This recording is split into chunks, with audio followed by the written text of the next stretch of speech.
Thursday, April 2nd, AD 33. This is the day Jesus and his disciples would share the Last Supper, when he would weep bitterly in the Garden of Gethsemane, when he'd be betrayed and arrested.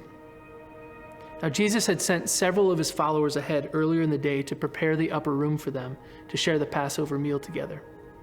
This annual meal celebrated the greatest moment in Jewish history. It marked the time when they were redeemed out of slavery in Egypt.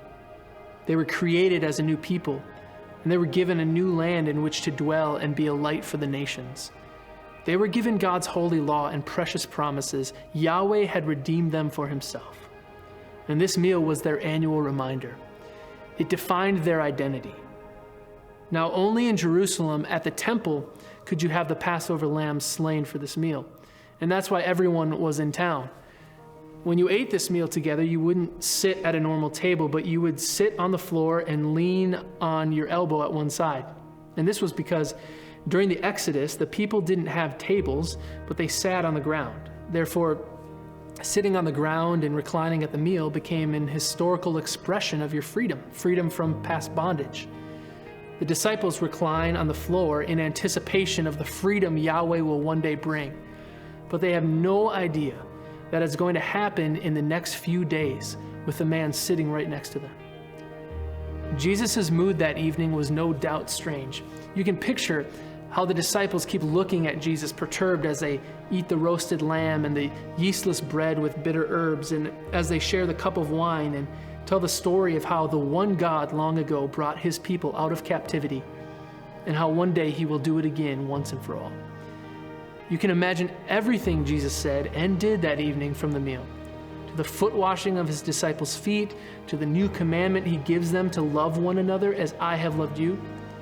You can imagine his trembling intensity, every moment deliberate, every word carefully chosen. After supper, he does something that's not part of the festival ritual. He takes a flat loaf of bread and he says, "This is my body." And then he holds up the cup of wine and says, "This is my blood. Whenever you eat and drink this together, remember me." And you can just see the confusion on the disciples' faces, like, remember you? What does that mean? Where are you going? Remember what? Judas then leaves out the back.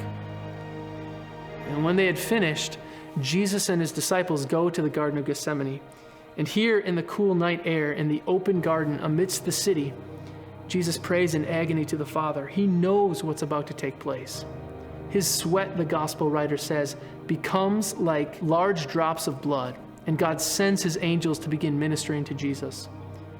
Hours later, the shuffling of feet can be heard, the orange glow of torches flicker off the city walls, and the clanging of metal swords, shields, and scabbards, and Judas appears with the temple guard. He betrays Jesus with a kiss and sets the plan in motion. Jesus is arrested that night, and he's taken before the Sanhedrin and the high priest Caiaphas. They're looking for any charge to bring against him at this point. And now, this would have been an informal meeting because no formal charge, according to Jewish custom, could be handed down at nighttime. They need him to be guilty. They need him to be the mess that they can remove so that their world can run smoothly again. And all night they pester him with questions, and time and again Jesus refuses to defend himself. This is the same man who hours before spoke so deftly and thoughtfully with his disciples in the upper room, and yet now he stands silent. The official charge is blasphemy, but the Jews cannot carry out the punishment. They need the Romans to do that because 3 years earlier, the Roman governor Pontius Pilate had removed the right of execution from the Jews. Pilate and the Romans alone had the right of capital punishment, so the Sanhedrin had to get him on board. But the official verdict will have to wait for the morning hours.